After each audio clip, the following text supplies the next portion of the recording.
Good evening, everybody. My name is Steve Hughes. I'm the Head of Economic and Social Policy here at Policy Exchange and the co-author of the Welfare Manifesto that we're launching this evening.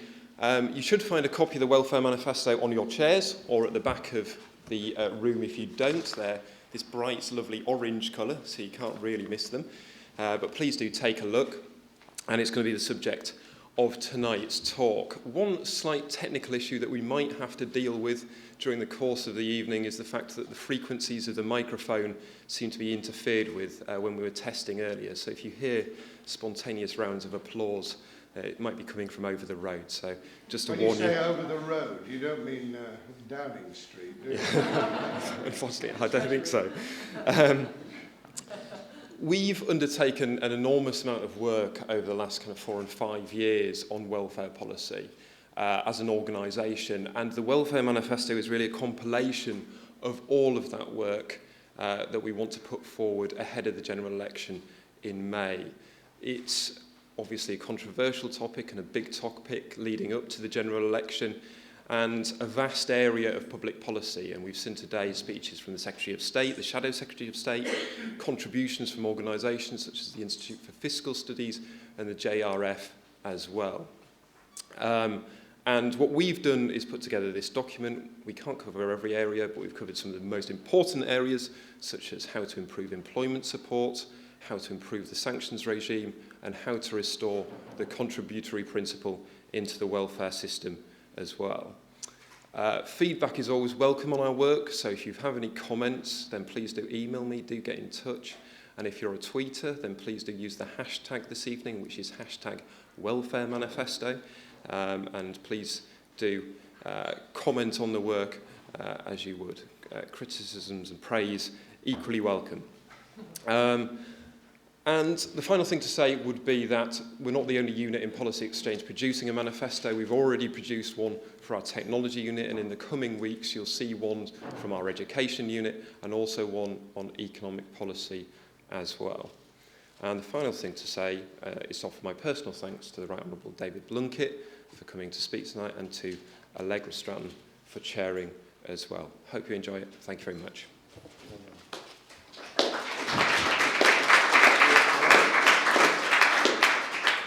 I'm Allegra, I work for Newsnight.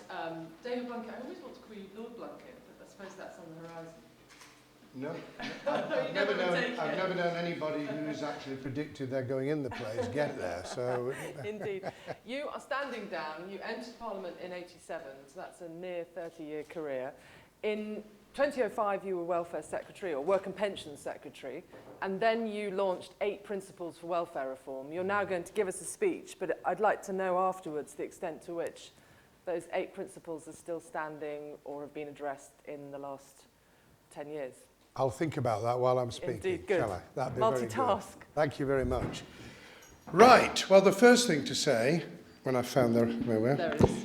the first thing to say is that when I produced a rough summary, which is available, by the way, at the back of what I was going to say and put it out, I had no idea that Eric Pickles, the Community Secretary, would respond so quickly, because part of what I was going to say tonight was an attack on the way in which they'd withdrawn the last vestiges of what used to be called the Social Fund, which was devolved to local government and then was going to be cut altogether. And there has been a mini revolt, including with Conservative MPs and Conservative councils, and 74 million of the 180 million that's been cut has been restored. So I'd like to claim victory for that tonight, actually, Allegra, as a first contribution. You probably also read, because the IFS have been commenting on this as well as Ian Duncan-Smith, that there's still 25 billion pounds of cuts to come. 12 billion of the new version that David Cameron and George Osborne have spoken about, and 13 billion or thereabouts of existing commitments that are still to be implemented in the forthcoming Parliament if the Coalition or if the Conservatives are elected.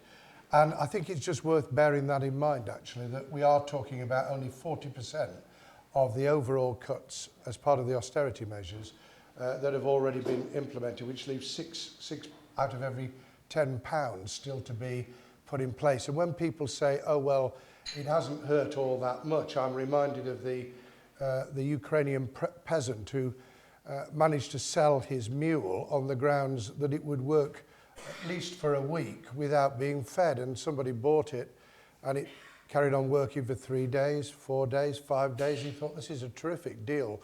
And on the 6th day, it dropped dead. And he went back to the guy who'd sold it to him and said, this is a complete swindle. He said, well, I didn't say if you didn't feed it forever, it would actually continue working. And I think we're in that in terms of the austerity measures and what matters. So I want tonight just to say 2 or 3 things. Firstly, because I'm asked to speak briefly, which is why there's a print version and an online version of the longer bit available. Firstly, I think we've got to ask the question, what is welfare for? And I think in commending Steve and the people at Policy Exchange for a really helpful document in promoting ideas, I don't altogether agree with their eulogy to the work programme. I think it's very badly designed. I think the people who are trying to implement it are doing their best, but it's extremely badly put together.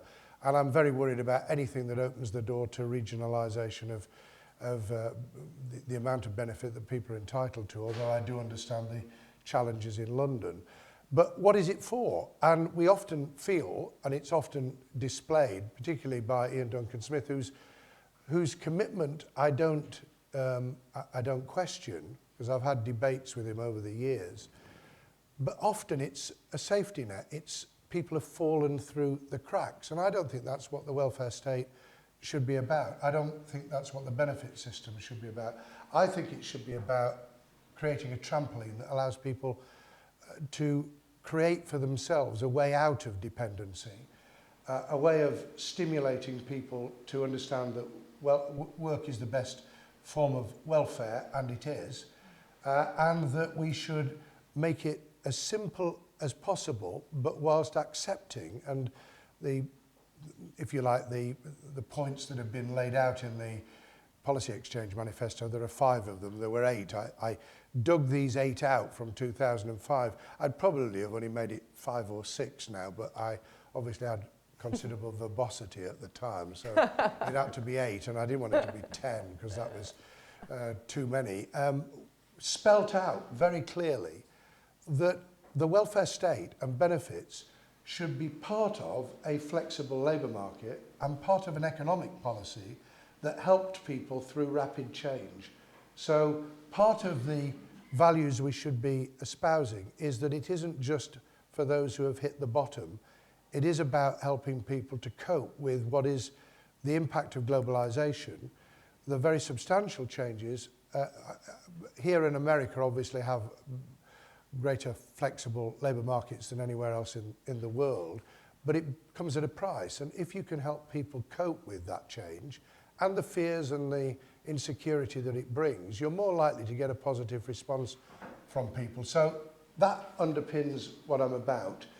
Secondly, you can have simplicity, but it often goes with unfairness, and you can have a very fair system that is extremely complex, and trying to balance those two, very difficult indeed, so that people are encouraged to be honest, that people trust that the welfare state is actually helping those who really need it, that yes, Steve, there should be a contributory principle underpinning it, and I believe this very strongly because I think that we need to reinforce mutuality and reciprocity. People need to feel that what they're contributing is a fair deal for people who need it at the time, knowing that at some point they or their family might actually need it. And part of the problem with the debate around the welfare state is that those who write and speak about it, those who broadcast about it, politicians very often who are at the forefront of condemnation of those receiving it,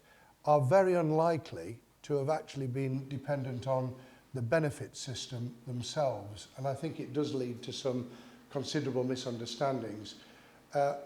One of those misunderstandings is about the way in which the benefit system is distributed, and I'm grateful to Policy Exchange for including that in their manifesto. The fact that people don't always understand that 110 billion of the 206 billion that goes on the welfare state benefits, 110 billion, that's 53%, goes to those in retirement who have been protected over the last 5 years of austerity. I know why, and you know why, because people in retirement actually vote in very large numbers.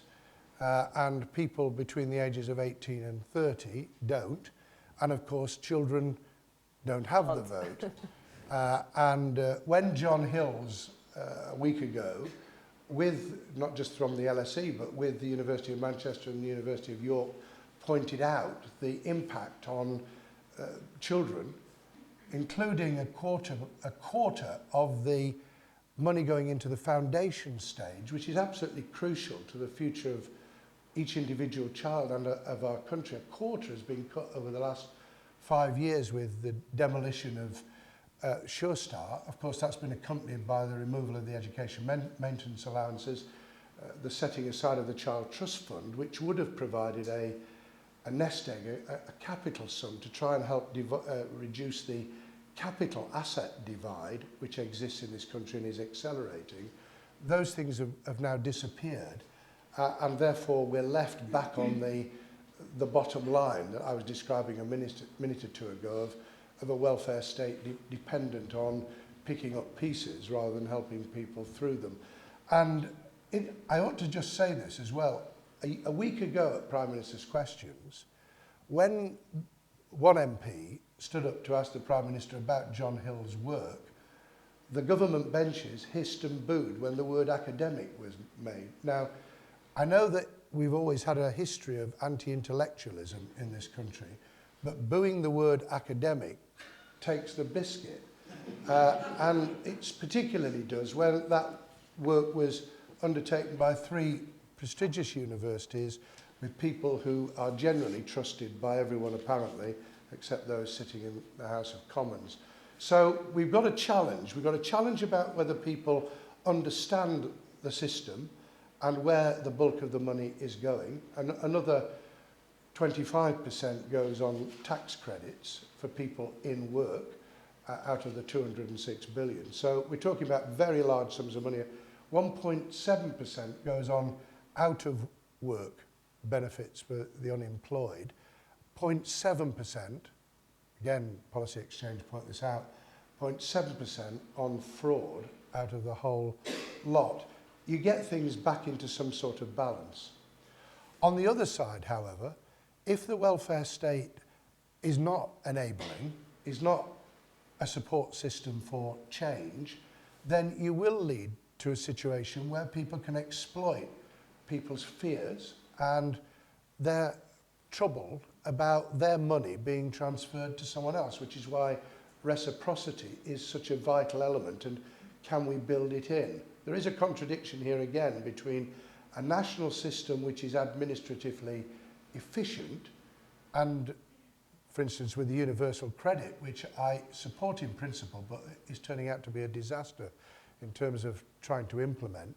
You can have that system organised nationally, but you can't necessarily adapt it to the localism you need to really build in that feeling of mutuality and reciprocity, and to build on one of the most successful programmes that the coalition have put in place called Troubled Families. I think we probably ought to call it Challenged Families, but whatever we call it, it is beginning to work.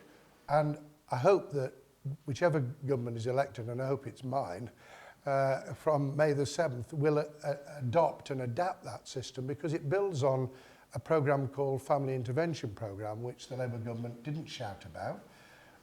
This coalition don't shout about the Troubled Families programme. It's just astonishing not to talk about, not to promote something that is working so effectively. And the reason why I'm keen on it is because it is a holistic approach, working with the whole family, ensuring that people get the help, but also have the demands made on them.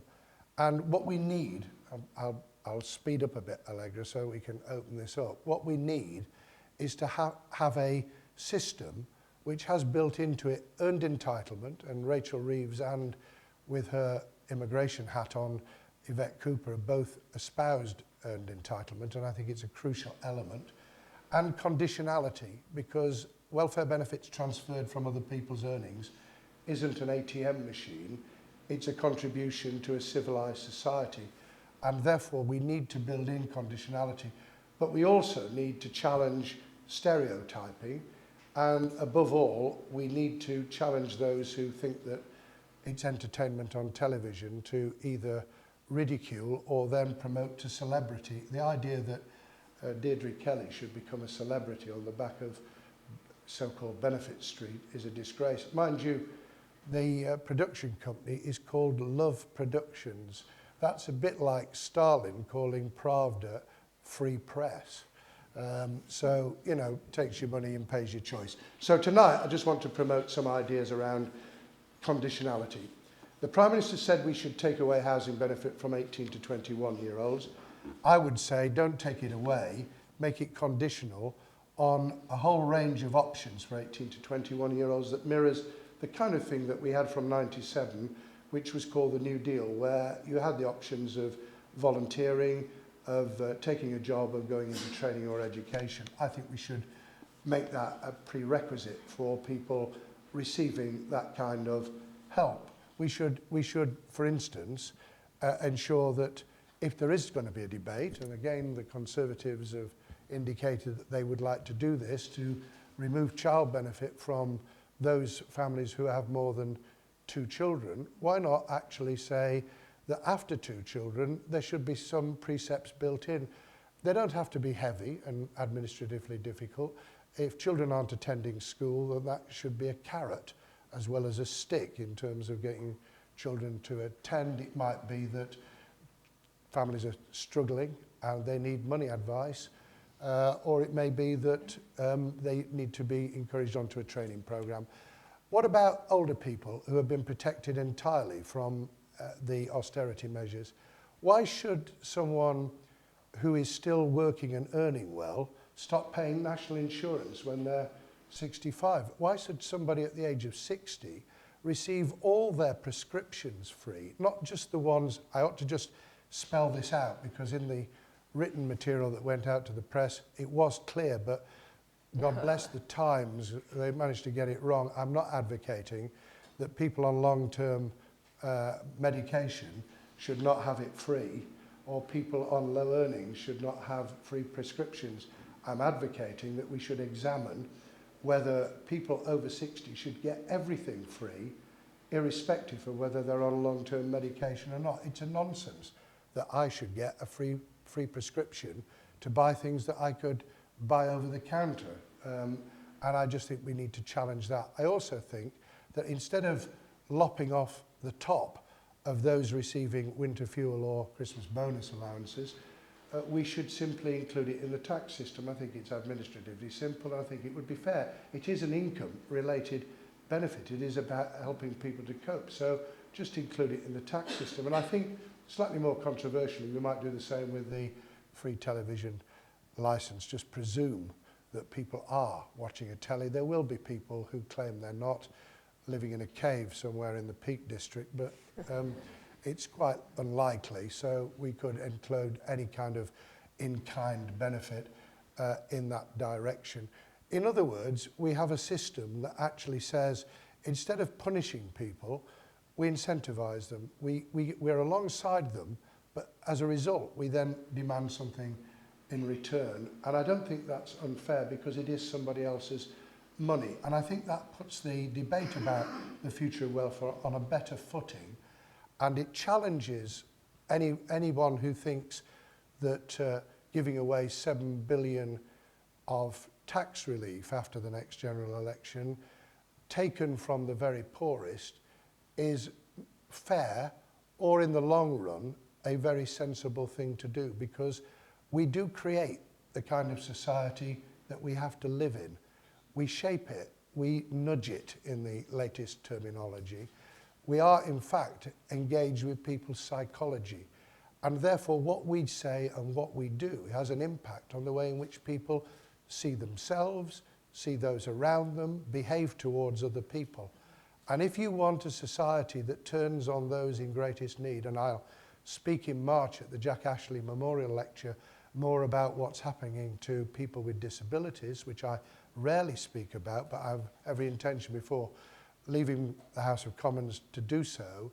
I think we will inherit what we seed, and therefore we need to be extremely careful now, having already massively cut back on the welfare state, what further measures are taken, on what grounds, what the objective is, and who is most affected.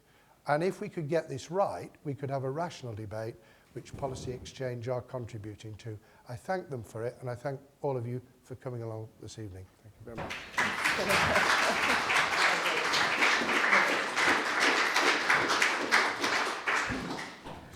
I'm going to ask you a few questions, first of all. Sorry if the dog was molesting you.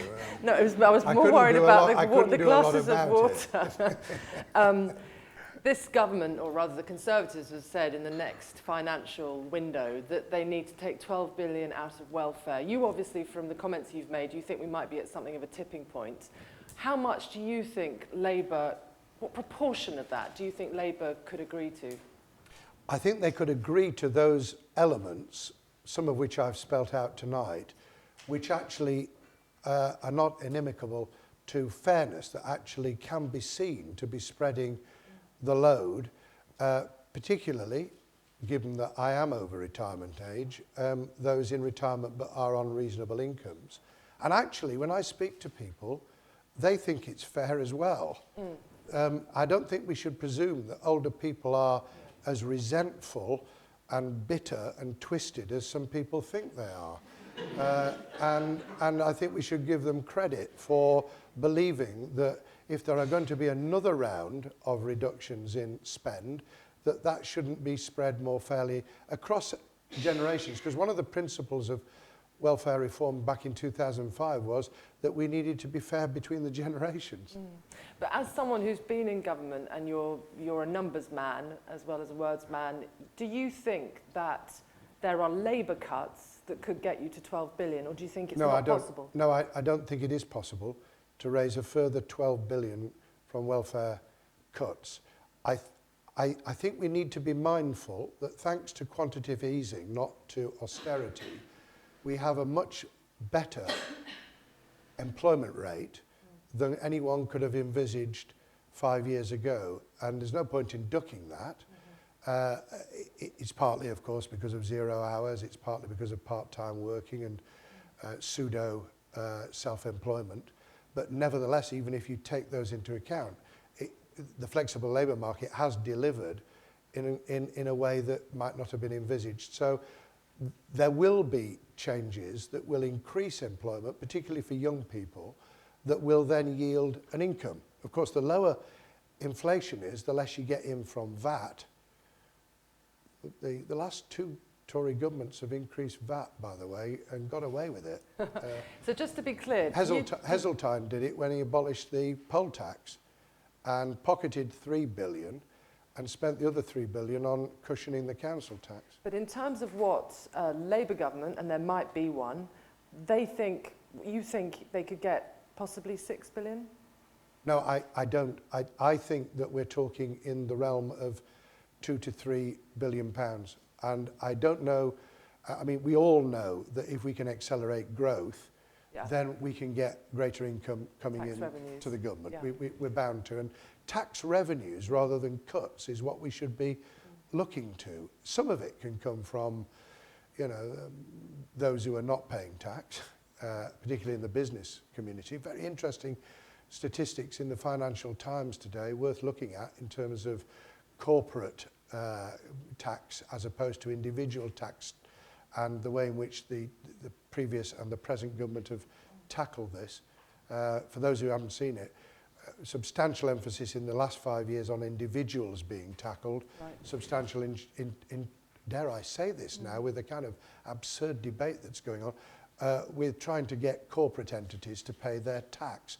It's not an attack on business to ask businesses, big business, to pay the kind of taxes that small businesses have to pay, because they don't have the accountants and the tax transfer systems and the fiddles that big business have got up to. There's nothing anti-business about any of this. Now, in 2010, you said that Ian Duncan Smith and his welfare proposals deserve support from across the divide. Do you still think, looking back, that's true? No, I think what he was setting out to do deserved support the objective of getting people into work, of tackling workless households, and 700,000 households who were workless, actually having somebody employed in some form or another is an achievement. I mean, there's no question about that. But he went wrong somewhere. But it went desperately wrong when it became not an issue about the right thing to do for the right reasons, but an absolute cash cow for the Treasury for austerity measures. I mean, it's just completely the wrong way of looking at it. And he did fight George Osborne initially, and then he's been overrode, and he decided he'd like to stay as Work and Pensions Secretary rather than Justice go. Or whatever. Well, yeah. So can I ask you to tell me what Ian Duncan-Smith did right and what Labour on welfare at the moment hasn't quite got right? Well, I think we're well on the way, and you're not going to trap me. Those who are standing down have an obligation to help the election of those who are still standing, okay? And not to undermine. I'm very clear about that, and I'm not going to criticise colleagues in the next 3 months at all. What I'm going to try and do is what I've done tonight, which is just to put forward some positive proposals. And Rachel with Ed Balls and Ed Miliband are moving rapidly in that right direction. But they've got to make the figures add up, and I don't have to. Do I? Just for the next half an hour. Yeah. You've said already that pensions is 110 billion out of the welfare budget. How much of that do you think could go down? How much of that is flabby? Well, I think this is the bit that I've just talked about, the 2 or 3. That's where the 2 or 3 comes from, right? Where you are is actually. That all you can get it down by? 110 can only you think? Well, after what's been done to the working age population and to children, it is very hard to simply turn on people in retirement and say, we're going to do the same to you. What I'm asking is just a fair contribution. And I think what I've spelt out is fair. Yeah. Okay, let's open it up to all the experts out there. Hands, please. One hand at least. We're all going home. I could go on. Right, we've got a gentleman here. I haven't heard any mention of taking money from other parts of the society, the high earners, in order to fund those who are more needy. And I'd like to hear something about that. David? Well, I'm in favour of returning to at least temporarily, to the 50p tax take. I'm in favour of closing loopholes where people can use other means than their accountants to get out of paying. I did in the written material touch on the fact that historically the better off have benefited enormously from a variety of tax reliefs, haven't they? For instance, and I do make it clear that this is not something I'm proposing for our manifesto, but for a proper debate, why should those on higher earnings get a higher relief in relation to pension contributions? I think we should incentivise pensions. Goodness me, it's going to be a big enough problem in 30, 40 years' time, but we shouldn't incentivise those who are better off more. And you are then talking about quite big sums of money, you know. You're talking about £5 billion. 5 to 7 billion, yes. The various parties have gone some way on that. So in 2005, you set out 8 welfare reforms, David. Yeah. Which of those have been addressed? Are you leaving? No. Which of those have been addressed? It'd be great, wouldn't it? A John Knott moment. Allegra Stratton drives him out. You wouldn't be the first. No, so which of those have you addressed, and which of those do you think are still nowhere near being addressed? Well, do you remember all 8, or 6 you now call them? Well, I don't remember them, which is why I've written them down. I think the ones 5 to 8 dealt with the economic issues. Right. It dealt with how can you make the welfare state part of your broader policy to encourage people to welcome a flexible labour market, to be prepared to move between jobs, to recognise that a job won't be for life, to understand that there should be incentives that allow you to move temporarily onto benefits, but it is a temporary measure, not a long-term bung. So that's the first thing. How do we make the system honest? I haven't achieved. We haven't achieved because it is extremely complex to do. We haven't. You mean the system honest from the administration point of view? Well, and from the individual. We often, this applies, of course, to the issues of whether people contribute in retirement to their social care needs. Right. Do we make it a precept that people think it's acceptable to get rid of their money in some form or another in order to claim? Those are really difficult issues because they are about morality, and the welfare system can't on its own deal with morality. You've just got to make it, you've got to turn it on its head so there aren't disincentives to actually admit that you've got some money. That was 2. What's 3? Oh, I'm not going through them all, all, right, because fine. otherwise we won't be able to get to the Well, audience. Come on then, more questions. Yeah. This lady here. Or ideas, because we're still in the business, even 3 months to go. Policy exchange, I know that, I know. Go on. I think the principle of reciprocity is really attractive, but you mentioned the kind of nature of the labour market as being very dynamic, and I just wondered what sort of reciprocity you need from employers to make the Welfare Manifesto work. Well, 2 things. Firstly, I didn't include this in the speech, but I am, and I will in March, I'm very clear that we need a really good occupational health programme that is a partnership between business and the state. And we could incidentally, again, save a lot of money by doing this. When we investigated it in 2005 and Professor Black produced her report, it was not the Black report of 1980, which I still remember just to show how old I am, but Margaret Thatcher suppressed for a very long time. But Carol Black was advocating a series of measures on occupational health that would keep people in work rather than them dropping out, that would allow people to return to work rapidly.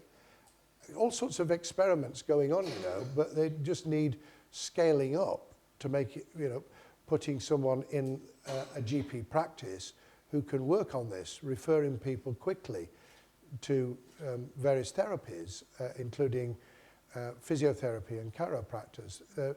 Simple things that say to an employer, somebody might have to work part-time for a bit, as we now advocate very clearly with flexible working for maternity and paternity leave, don't we? But that's not a medical condition, but where there is a medical condition, we might be able to do the same. Really good employers. I've got an example of a school friend of mine who saw a little bit, and he had this terrible event which lost the remainder of his sight. And at the time, Marks and Spencer were a decent employer, which I can still remember. Did that stop 2 days ago? They kept him on and worked with him to come back to be a computer programmer. So there's a reciprocity issue here, but it will need organising much better than it is at the moment. And one other thing, the late Malcolm Wicks MP, who I knew very well because for a time he was in my front bench team, advocated something called lifelong accounts. And Policy Exchange have partly picked that up in their manifesto, and I'm very glad they have, which is that you build an account when you can draw down on it when you need it. It can be linked to pension savings. You can team and ladle with this. You can incentivise it with the tax system. And you change the attitude so that you link it as well with avoiding people relying on payday loans. And if you could get this right, then people would be contributing at different times to be able to draw down, and that would be a really good contribution. And employers could contribute to that, you see. When you look back at the Labour period in office, 13 years of it, what were the missed opportunities on welfare reform? We didn't keep going. We started with the New Deal for the young and employed, and then for people with disabilities. We had programmes in relation to women returning to work after having and caring for children. We spent the first 4 or 5 years really trying to get to grips with that so that there was no fifth option, as we used to call it. And then we got pretty well close to full employment. We got used to an economy that was growing and working. We got used to being able to spend on public services. And then we got hit by the global meltdown. Incidentally, it was global. The Labour government weren't responsible for Greece and Portugal and, you know, the subprime market in mortgage system in the United States. But I don't know why we've not been more robust in combating this notion that we were responsible for it all. We may have made one or two mistakes in not regulating toughly enough, but all the tide was running in the other direction at the time, including David Cameron making a speech in the City of London in the autumn of 2008 saying there was too much regulation. Yeah. Okay. So some of your colleagues have talked about tax credits letting business off, and I think you allude to that when you talk about higher wages. Yes, I'm really strongly in favour of the living wage. And I think we need to give business time to do this, but I think 3 years would be long enough to move to the living wage. £7.85 outside London, £9.15 inside London is a miserable sum of money to pay people per hour. It really is. And I don't know anybody who advocates that that is too much. I don't know anybody who advocates that it's too much who lives on it. No. But do you think tax credits as a policy tool that you were very keen on perhaps had that unforeseen Gordon was consequence? very keen on it. We had debates. I think it was a good tool in incentivising people to know that work pays, which is what Ian Duncan Smith said in 2010, which is why I made the comments that work should always pay. But the former Labour secretary in the US said to me before the 97 election, when we were opposite numbers, he said, you've got to remember that governments don't get credit for tax credits. Yeah. And they don't. Because people view it as Walmart or their employer, yeah. Yeah. Right, okay, Steve has a question. Now the hands are flying up like a forest and we're running out of time. Right, okay, good. Okay, 2 questions if possible. Take them all and then... All right, okay. The trouble when we do that, David, is you then cherry pick. You do. I can see you're working for Newsnight. Go on then. The first is around the work programme. So you think it's badly designed. What would you do to improve it, or would you rip it up and start again? Okay. And the second would be around the winter fuel payment. And what we've put in the welfare manifesto is that you should change it to an opt-in system with automatic payment for those receiving pension credit. So you could give pensioners the choice as to whether they would want to receive it or not, and see what happened after that. And some more questions, but I'm going to remember them. This lady in the white shirt.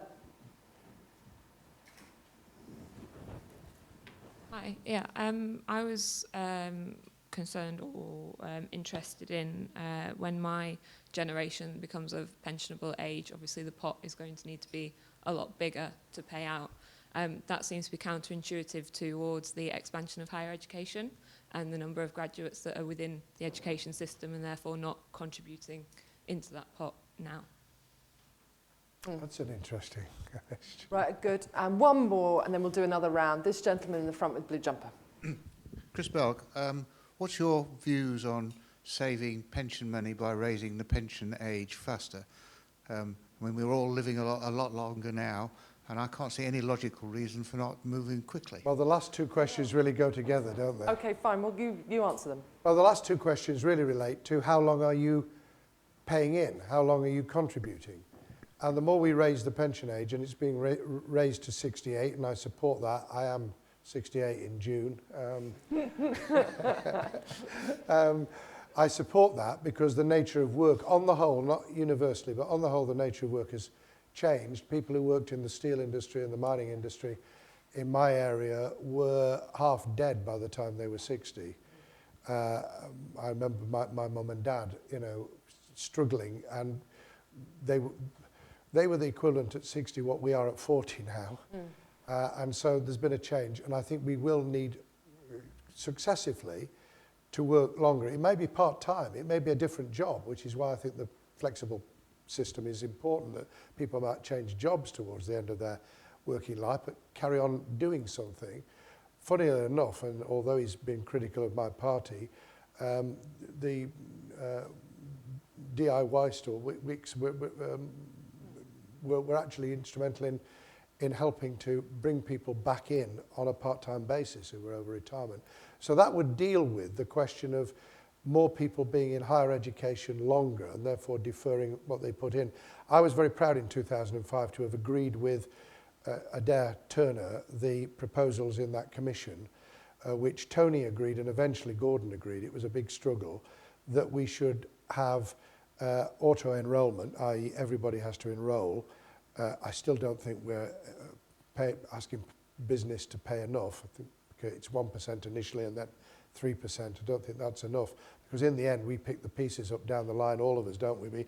We end up having to top up people's retirement pensions, so it's really crucial. Which brings us to the two questions at the beginning. The reason I'm not in favour of saying to people, well, at the very top you can do without it, or that you can opt in or out, I think it's just administratively extremely difficult to operate. You spend a lot of money on operating the system, rather than saying, if you are on 45% or 40% tax, then automatically when you receive the winter fuel payment, it counts, and therefore you get a proportion of it, but you don't get the whole lot. And I think that keeps the universality and the simplicity whilst actually making it fairer. And the first question, which must have been quite difficult because I've forgotten what it was. About the work programme and how about you'd the improve work programme. I think the problem with the work programme is that firstly the financial design of it was disastrous. Only very large companies with the ability to get banks to bung them whilst they get the final payments could actually do it. And that inevitably, nothing to do with those who are trying to implement it, inevitably means that you're dealing with the easiest to place first, because all the incentives are that way. So you need to be able to incentivise dealing with the very difficult cases, and you need to link it to the Troubled Families programme, and you need to ensure that there are real things happening to those people rather than turning up, because if you turn up, you stay on benefit. And if you don't turn up, you don't. I had two guys who turned up to my surgery. My surgeries are a real education. And they came in and they said they'd been sanctioned. And I said, why have they been sanctioned? And they said, well, because we didn't turn up to the work programme. And I said, well, you know, all you're being asked to do is to turn up and go through the motions. Couldn't you manage that? They said, it's against our human rights. I don't know where they got this from. Their human rights. And I said, well, it's against my human rights to pay you for doing nothing. Oh. And I did, actually, because you've sometimes got to be quite robust with people. Yeah. They didn't come back. They're in Strasbourg, aren't they? Yeah, quite, yeah. Right, okay. Mind you, the Greens were advocating that until yesterday, but they've dropped 2 or 3 of their most insane policies. Right, okay, I can see new hands. Lady in raspberry pink T-shirt, and then gentleman there, and gentleman in the blazer there, and then I can see you there, so we'll do you in a minute. I'm interested that the manifesto suggests that we do look at sanctions, though, because at the moment it seems very unfair that one small infringement creates a very, nobody else would want to lose 3 months of their money for turning up late. None of us would accept that. So how can we ensure that there is a fair sanction system? Ooh. Okay, hold the thought. This gentleman here. Hello, you just mentioned in your answer before about paying someone to do nothing. I just wondered whether welfare for working age people, there's a challenge here that people feel that in many cases it's paying people to do nothing, and wondered whether one of the ways in which welfare could be protected is actually to think of opportunities where there may be something people can do. There's a lot of people probably on welfare who have a lot to contribute. Is this an opportunity, thinking forward, that actually there may be roles for people on welfare temporarily for things to do?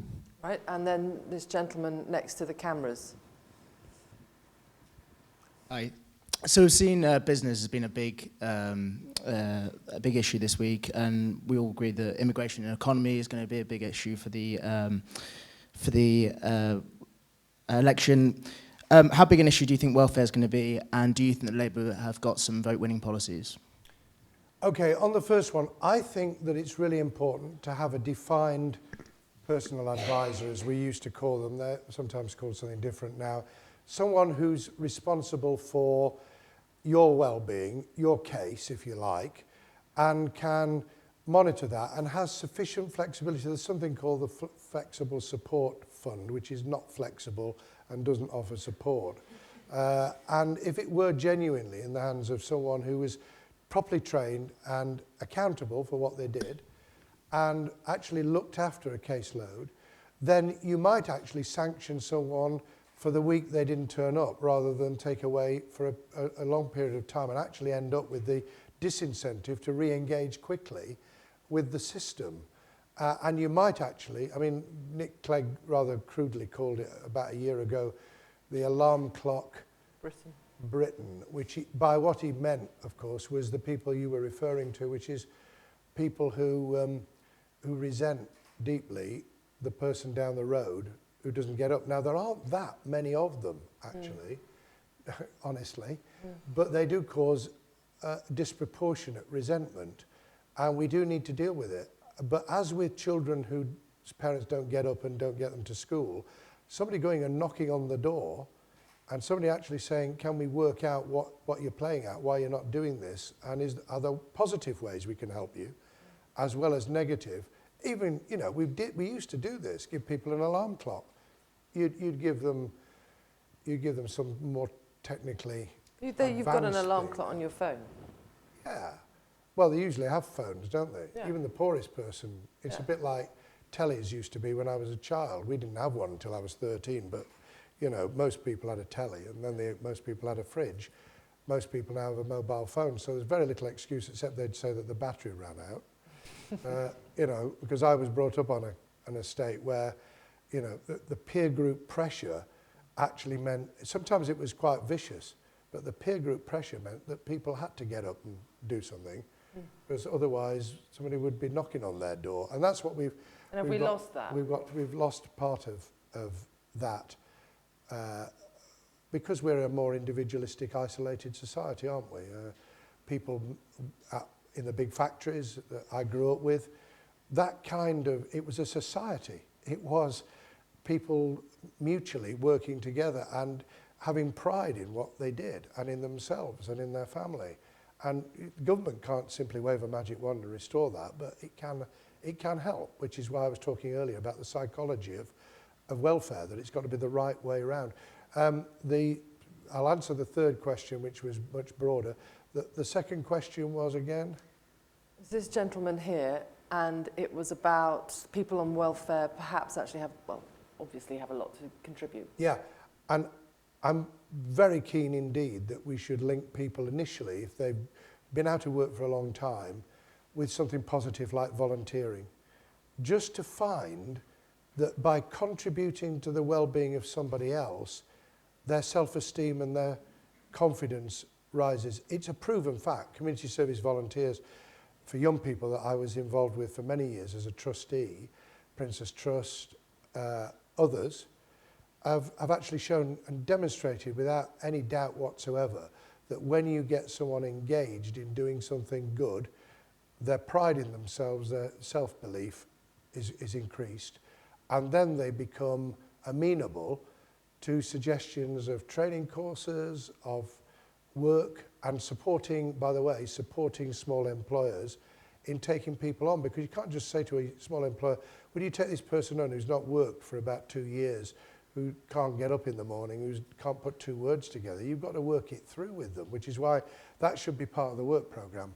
Okay. To actually work with employers. And the final one was, well, what is it that Labour's said about big business that has so upset big Tory donors in the business community? What is it that's been said? We said we wanted to freeze fuel prices.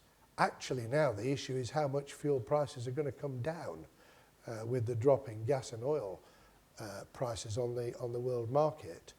What else have we said? We've said we'll... Do you agree with producers and predators?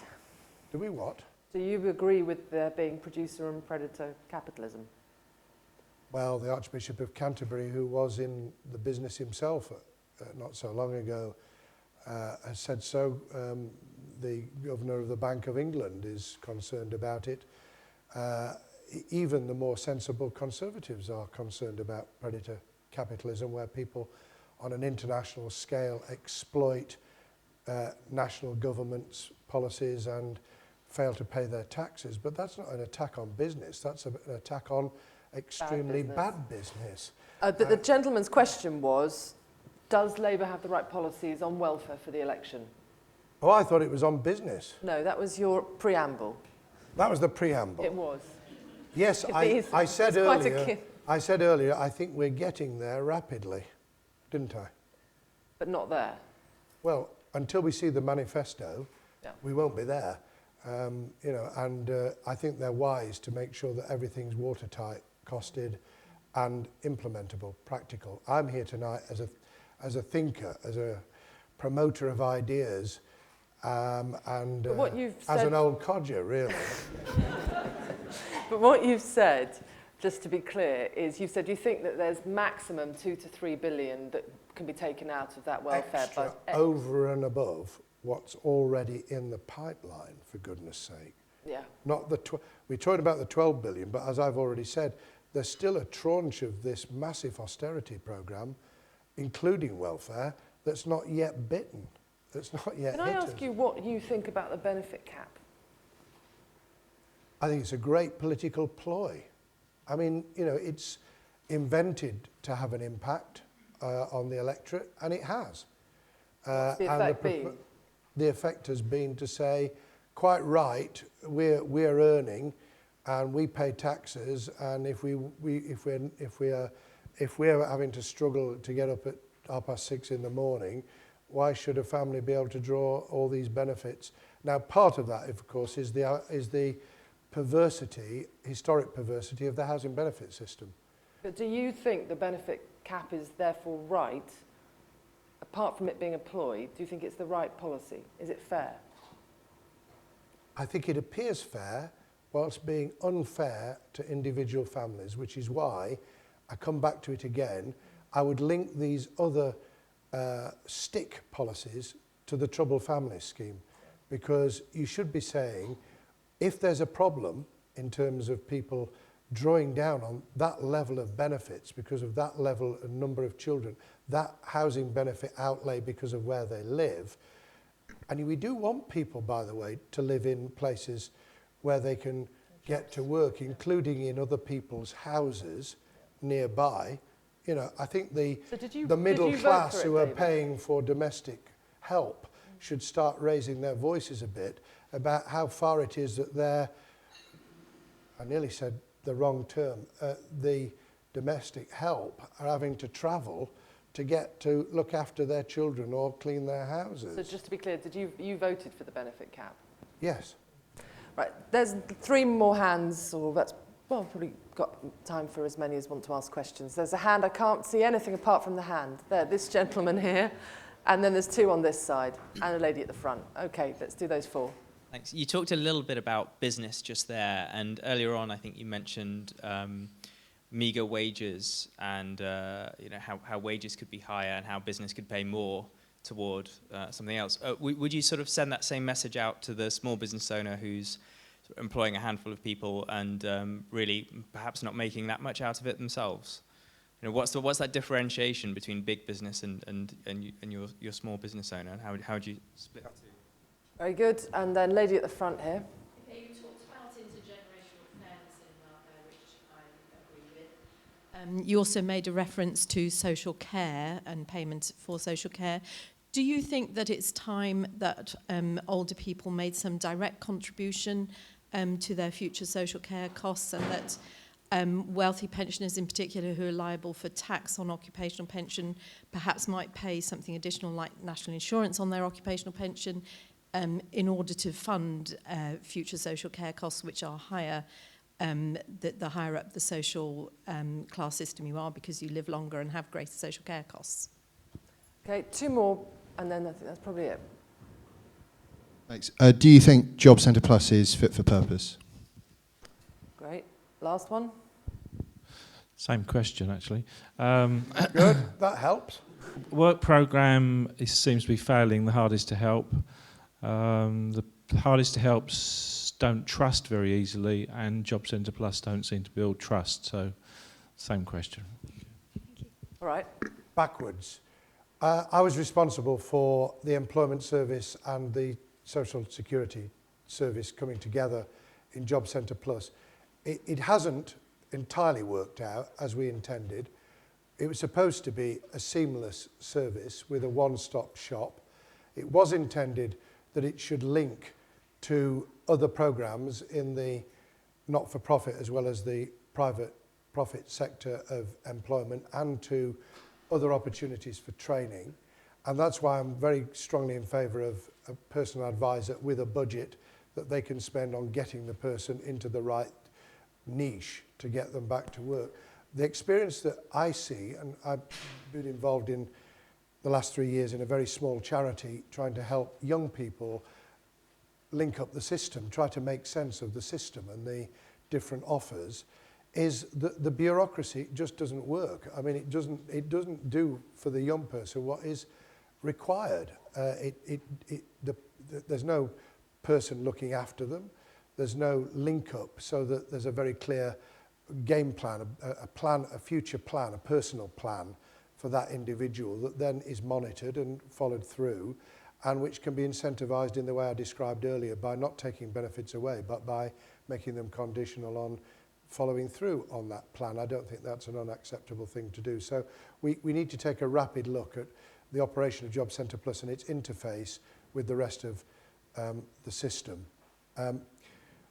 Working backwards. And this lady at the front had a question about the older generation. And yeah, I think that eventually we will have to link care, the cost of care with additional insurance. I just think we will. I mean, we're not there yet. The debate's not really got sufficient legs. But I'm also interested in a much more refined, properly monitored equity release scheme. Because I think those who have got considerable capital assets, and certainly in London and the South East, because of property prices they have, why should their, let me be really controversial, why should their sons and daughters or nephews and nieces win the lottery when they die? Because that's what it amounts to compared with people in the rented sector, and particularly in low terraced housing, even if they own it, in the North and Midlands. so it was crudely caricatured as a death tax at the last election. Yes, it was sounds crude. like you think it's right. I think that it's got a lot of merit, properly organised, properly regulated, so it's not fraudulent, where people could release some of the equity to pay for their care and still allow their offspring or their nieces and nephews to inherit a pretty good bung. But at the moment, the capital divide in this country is growing, and it's going to have social consequences in the long run. Okay, what's the first question? But just on that, I mean, the last election This is showed you Newsnight. the last election showed you how politically uncomfortable it was, because poor old Andy Burnham had to retreat. He was very brave about it, and he's still being brave in coming back to how important it is and how we need to integrate it with the health service and local government. First question. First question was this chap, I think, essentially, can small business deal with an increase in wages? Really, really good question. I think small business have a real problem because they're the ones who take the bulk of first-time employment on, aren't they? It's not the big employers that mop up the large number of unemployed. It is the very small employer. I'd only put it this way. I'd have deep sympathy if the employer required support through the equivalent of a tax credit system in the early stage of their employing someone, whilst that person became productive, whilst they were adding to the profit of that small company, in the way that the owner, the active owner worker, is doing themselves, often going without to get the thing off the ground. So I would link the tax credit system to that early stage, like the Conservative Liberal coalition have done with national insurance, which seems to me to be eminently fair. But in the end, I wouldn't want to, and I do employ somebody to do some cleaning and washing, having 2 places to live in, my wife would kill me if I said to her, you've got to clean my flat down here. And I'm paying, by the way, it's not on the allowances, because you can't claim for that anymore. If I said to Margaret, you've got to come down and help me with the flat, and she said to me, well, you get down on your own, you do it, and I do, and I always have. But there are things that, because of the pressure on me, I can pay somebody else to do. I couldn't look somebody proverbially in the eye if I was paying them less than £7.85 or even £9.15. Do you think? Could you? Do you think that the hullabaloo that the business did when you in the Labour government brought in the national minimum wage, do you think it would be equivalent if something was like a living wage was brought in? I think there'd be a storm, but I think if you gave people time and you link the tax credit and national insurance holiday to those early stages of employment, I think that in the end, as with the minimum wage, as with, for instance, smoking in public places, people will look back and say, God, did people really argue against that? On that note, I've got nice warm feet because of your dog lying on my feet. Thank you very much. I hope I've got a nice warm feeling that nobody's going to misreport me. Oh. Thank you bless. very much, David Blunkett. Really, I enjoyed it anyway. Brilliant.